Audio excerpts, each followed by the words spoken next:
قدرمنو، د ارزاني خشکي نوم په پښتو ادب کې د ډېر لوړ مقام څښتن دی.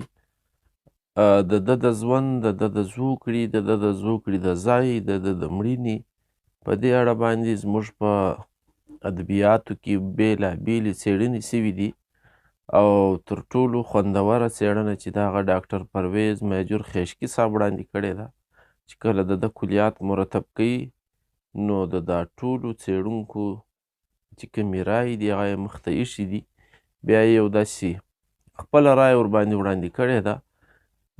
تر کومه ځایه پورې چې د قلمي نسخو د لوستلو تعلق دی نو د ده ټولې قلمي نسخې تقریبا 3 نسخې چې دي هغه ډېر په خوند کتلي دي او هر توری چې پر هغه باندې بحث روان وي هغه یې ښه واضح کړی دی.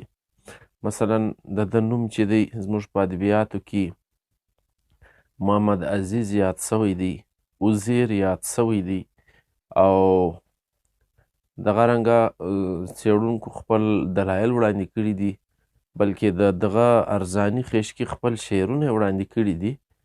نو کله چې زموږ دغه ذکر سوی استاد نسخې په صحیح معنا ګوري نو هغه شعرونه چې دي هغه موږ ته د ده د نامه پر ځای د ده د نسب کښته نسب په خشکیانو کې دننه چې پښه راځي د دې ذکر راځي، وایي دی له دغه څخه دی. مثلا اصل توری چې دی هغه عزیز نه یا لزیر نه بلکې وزیر نه بلکې لزیره دی. زیرزیان چې دی وایي په خشکیانو کې یو پښه ده.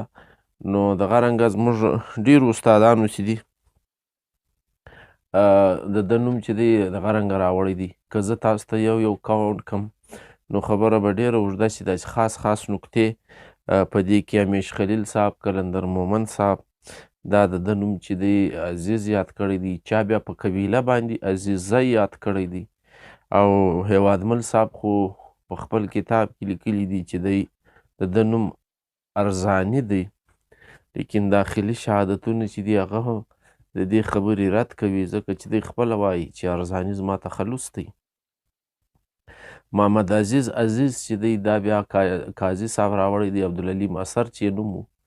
نو نه یم خبر چې د ده څه حواله ده او دی څه په څه استناد دا خبره کوي. افضل رضا صاحب هم په دغه عزیز راوړی دی، محمد عزیز یې لیکلی دی د ده نوم. دغه رنګه په سړبن کې دی زمن دی او په خیشکي کې عزیر. له دې شعره څخه ارزاني په پښتو ژبه ده له زړه وکېښ دا شعر. دا ما تاسو ته ویلي دي چې زه که څوک زموږ د شعرونو په اصطلاحاتو یا پوځانو دلته وزل وي نو دا شعر داسې نه ویل کېږي، دا په دا دویم بیر کې مات دی. ده له زړه وکېښ دا شعر او په خیشکي کې له عزیره دا یا له زیره داسې ویل کېږي، دا یې صوت دی او له زیر نه ویل کېږي، شعر نه ویل کېږي ځکه چې بیا د اوزانو خرابي پیدا کوي. بهرحال دا بیا جلا بحث دی، پر دې به زه جلا تاسو ته پروګرام کوم.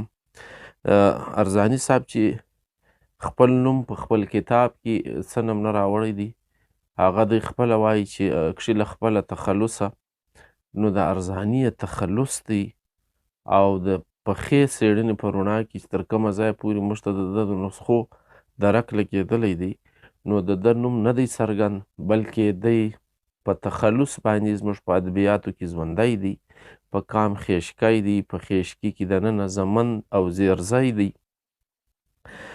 دا دومره کنفرمه سوې ده په دې څېړنه باندې. موږ دا ویلی سو چې د ارزاني نوم تر اوسه زموږ په ادبیاتو کې نه ښکاري. تر کومه ځایه پورې چې د عزیز یا په کتاب یا د ده په شعرونو کې د عزیز توری راغلی دی نو دا د تصوف یا د صوفیانو په اصطلاح باندې استعمال سوی دی چې هغه د ځان دپاره استعمال کړی دی، د نامه دپاره یې نه دی استعمال کړی. ځکه نو پر دې باندې بحث کول داسې خاص ځای نه نیسي. نو یاد به لرو چې د ده نوم چې دی تر اوسه چې کومې نسخې موږ ته په لاس راغلي دي یا بل داسې کتاب په لاس راغلی دی هغه له ارزاني په ایسته موږ نور هېڅ هم نه پېژنو.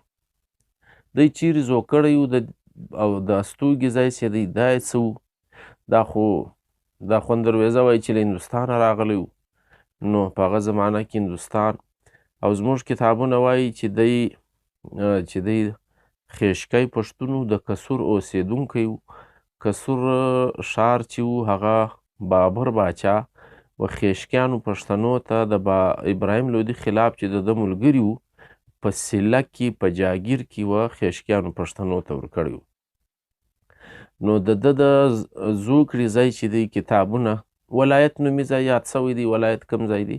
نو که دغه کسور وګڼو نو دغه یې د زوکړې ځای دی او په دې کې د کال ذکر یا کم کال یاد سوی دی. دا زموږ په ادبیاتو کې داسې خاص پخه خبره نسته.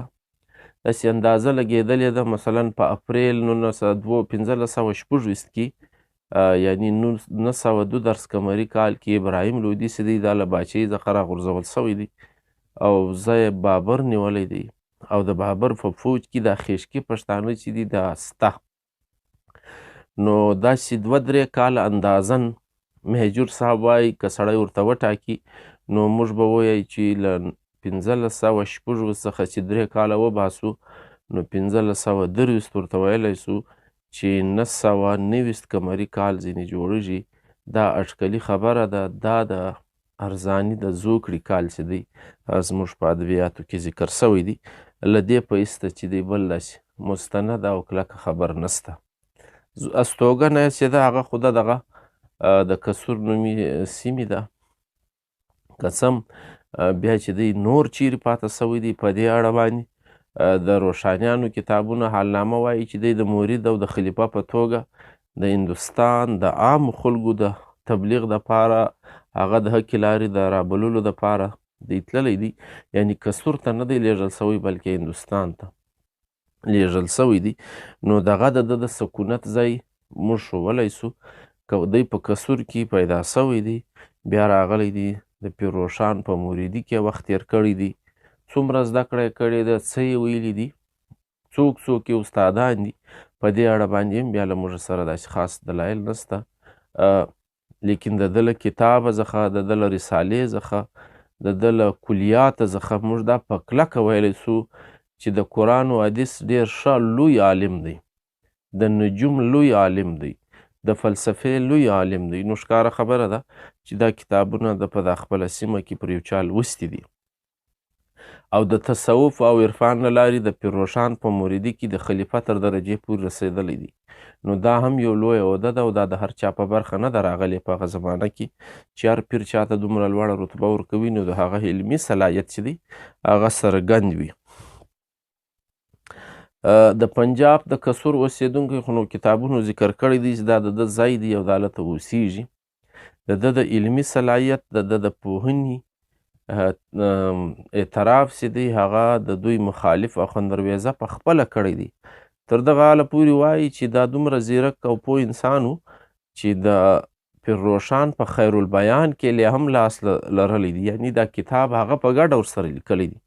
که څه هم موږ د دې خبرې پخلی نسو کولی خو بهرحال دا خبره چې دی پوه و یقینا په دې کې یو شک هم نسته.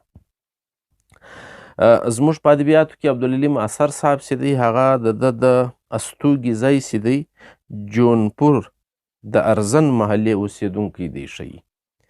اوس نو د ده اثر څه دی؟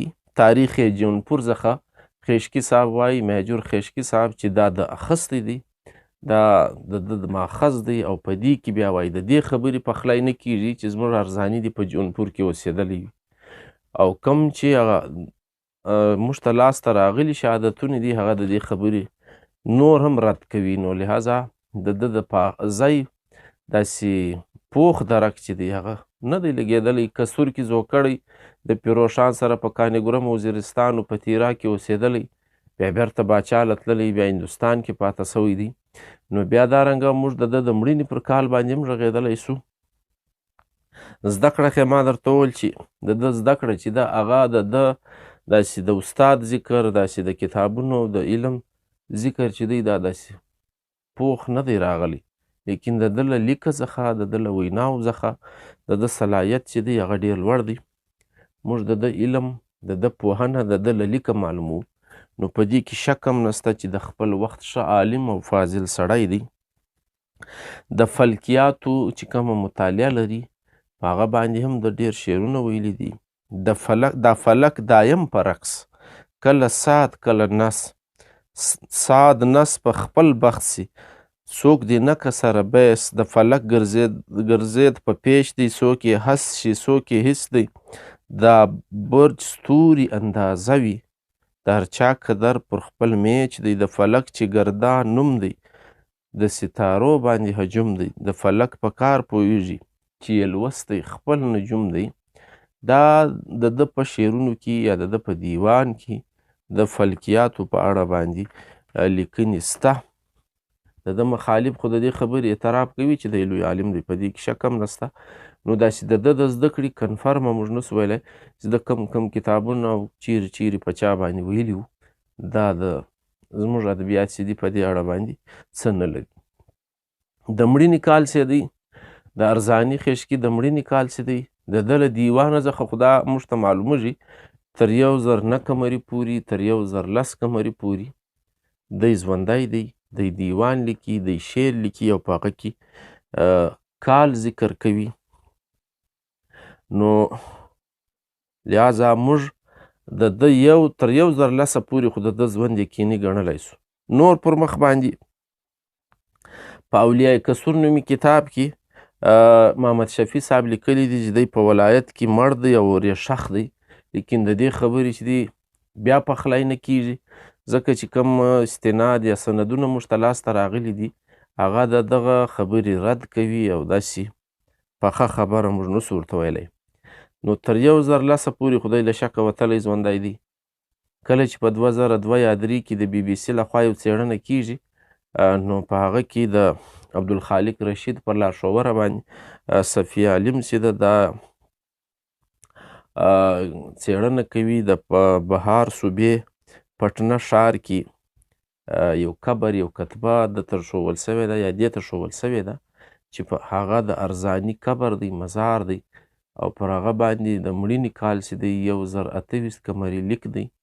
نو له 1010 څخه که 28 ته ولاړ سو نو 18 کاله سو. په دا 18 کاله کې دی مړ دی. تر دغه په ایسته موږ سره بل داسې کنفرمه سند نسته. نو اوس که خلاصه د دې خبرې یا د دې څېړنې راوباسو، ارزاني د ده تخلص نوم نه، د ده د زوکړې ځای کسور اندازن په 990 کې یعنی په 1523 کې زوکړی ووایو. او دغه رنګه د ده د زده کړې په اړه ښه خاص مستند کتابونه خو په لاس نه لرو یا مستند استادان نه لرو، لیکن د صلاحیت پر بنیاد د اخوند درویزه د خبرو پر بنیاد دی د لوړې سطحې عالم او د پیروشان خلیفه و. په هندوستان کې د ده مبلغ او عامو خلکو ته د ژوند تر پایه پورې چې دی تبلیغ کړی دی او د دې خبرې پخلی چې دی دا د ده کتاب او دیوان هم کوي. یو ځای درویزه وایي چې دی له ده خوا بدی سوی دی او هندوستان ته تللی دی. دا خبره هم ځکه نه ده صحیح چې دی تبلیغ کوي د هغه د روښان د مسلکونو هلته. نو تر مرګه پورې چې دی پر دې باندې ولاړ پاته سوی دی او د د دیوان تر 1010 پورې چې کوم شهادتونه دي هغه هم دغه د پیروشان د مسلکونو تشریحات وړاندې کوي.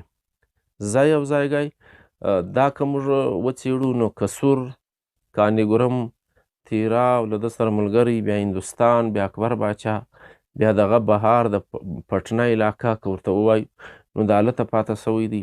دا د کسور مرګ او د هلته ښخ دا خبره رد کیږي په دلایلو باندې چې کوم لاس ته تر اوسه پورې راغلي دلایل دي. او د مړینې کال چې دی زوکړه خې اټکلي ده. د مړینې دغه کتبه چې ده دا په 1028 قمري کال کې د ده د مړینې کال ښوول سوی دی. بس همدغه له موږ سره د ده د ژوند خاص ترکونه چې دي موجود دي.